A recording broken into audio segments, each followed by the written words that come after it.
Alam nyo ba na kapag hindi kinundi na ni Kiefer Alas itong si Pepe Alas, hindi po tatagal, itong nilalang na ito din ang maglulugmok sa pangalan niya. Bakit?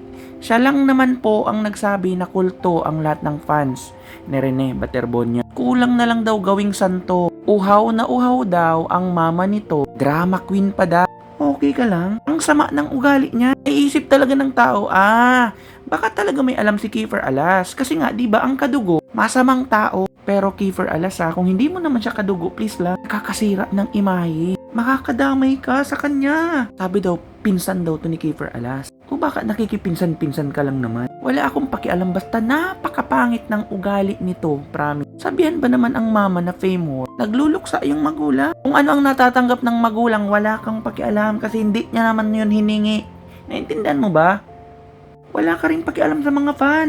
Kung ganun ang tingin namin kay Rene, dahil alam namin sa sarili namin na siya ay isang simbolo ng pangarap para sa mga kabataan. Respeto, galang, lahat-lahat na posibleng wala ka.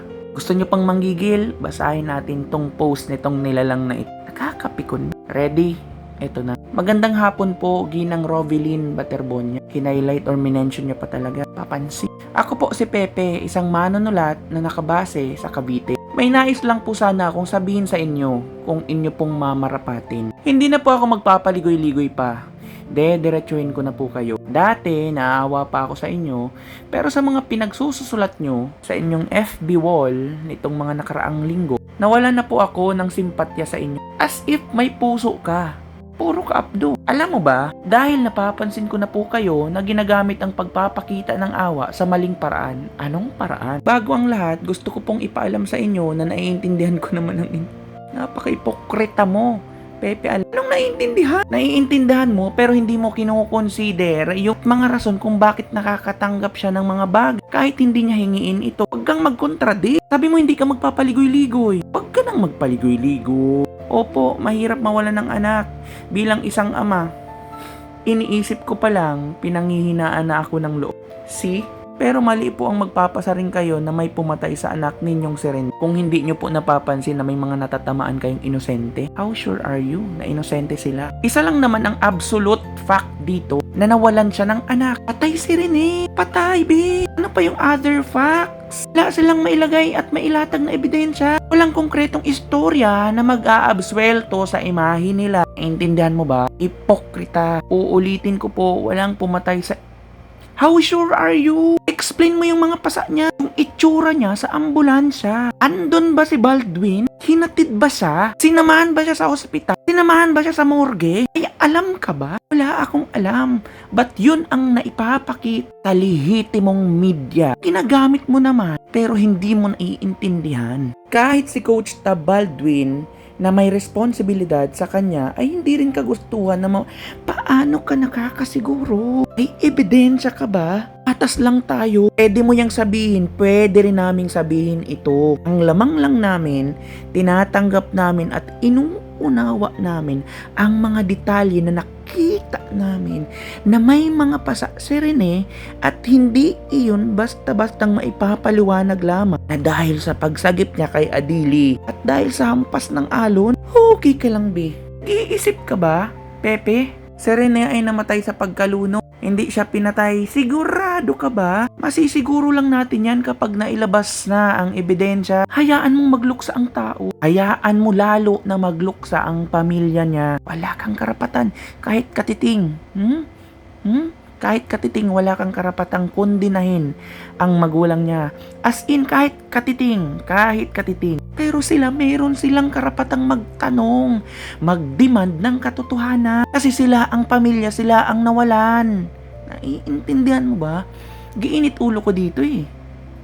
May kaso na po siya, kasama ng kanyang coaching staff, homicide at reckless imprudence po ang ikakaso sa kanilang Kulang yan. Ang ibig po nitong sabihin, umuusad na ang kaso. Makakamit na po ninyo ang hustisya na inaabangan nating kami lang yung nag-aabang, ikaw yung nagko-control. Tumigaw ka, napabilisin, ipakita yung drone. Pakita sa mga Pilipino kung ano ba talaga ang tunay na nangyari. Tanong ko sa'yo, anong Anong ginagawa ng mga players habang nalulunod yung dalawa? May proof ka ba na tumatumbling-tumbling sila, naghahanap sila ng mga paraan para matulungan yung dalawang nalulunod? Alam mo ba yung kwento? Ako hindi ko din alam yung exact kasi nga hindi nila inilabas. Pero may mga pasa. Yung pasa na sabi sa scientific explanation, hematoma. Hematoma. Ang tanong, paniwala ba? Sure ka ba na kung 40 to 50 minutes lang ang time interval from alleged accident to retrieval, ganun na agad kalala yung pasa?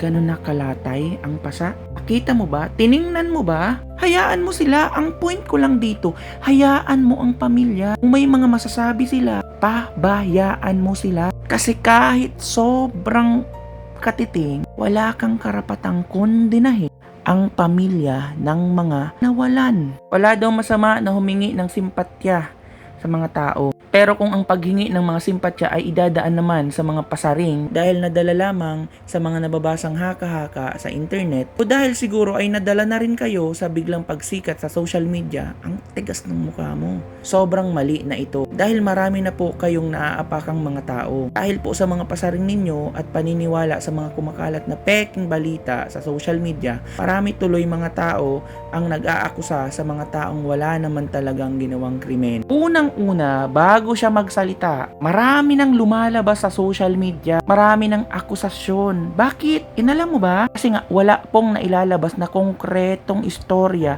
ang grupo mo. Hindi nila nireconstruct publicly ang kwento. Kung napagbawalan naman sila ng mga abogado, pues sa pagkundina, pag-speculate ng mga Pilipino, hindi mo mapipigilan kahit tumambling ka pa ng todo-todo. Walang kasalanan ang mga manlalaro ng Ateneo Blue Eagle sa pagkamatay ni Rene at Divine Adi. How sure are you? Paano ka nakakasigurado? Kami nag-speculate kami. Possible may mga malaking pagkukulang sila. Siguro sa hindi sinasadyang pagkakataon na hayaan nila na malunod yung dalawang tao. Ikaw din naman, nag-i-speculate ka na walang kasalanan ang mga manlalaro ng Ateneo. Parehas lang naman tayo. Pero ang layo ng ganap mo sa rights ng pamilya ng nawalan mismo. Kasi sila may hawak silang fact.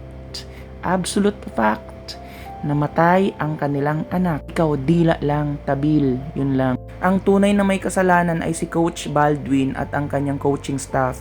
Sila naman talaga ang may responsibilidad sa mga bata at inamin mismo ito ni Baldwin. Yun lang ba? Sigurado ka ba? Tapusin na natin to. Kaya tama na po ang mga pasaring. Anong pakialam mo? At mga parinig. Wala itong naidudulot na positibo sa inyo at sa lahat. Bagkus ito ay nagdudulot lamang ng kung ano-anong mga aligasyon, spekulasyon at pagdududa. Kasi nga, walang konkretong ebidensya na walang kasalanan ang mga nababanggit niya. Lingid po siguro sa inyong kaalaman pero marami po kayong mga tagasunod na hindi marunong mag-isip at mabilis maniwala sa mga haka-haka at fake news. So are you? Sabi ka lang na ang may kasalanan si Baldwin, hindi ka na mag-iimbestiga. Kasi nga, hindi ikaw ang nawalan. Parehas lang naman kayo. Pero ang pagkundina dun sa taong nawalan talaga, mali. At wala kang karapatan. Pero siya, meron siyang karapatan. Kung makakadamay sila, ang dapat nilang gawin, maglatag sila ng ebidensya. Konkretong ebidensya, konektadong istorya, at katotohanan na magpapatunay na inosente sila. Ang mong tuturuan sa pinakamabuting gawin ng magulang. Ang pinakamabuti mong gawin, manahimik ka, trabaho ka kung anong tinatrabaho mo sa buhay mo. Hayaan mo silang magluksa, kaming magluksa, iligtas mo si Kiefer sa kadiliman ng ugali mo at sa dulot mong kapahamakan sa pamilyang Alas. At kung totoo man na konektado ka sa kanila, kahihiyan sa buo nyong angkan. With respect to Kiefer Alas at sa pamilyang Alas. Next time, Pepe Alas, pakikontrol ang dila mong madulas.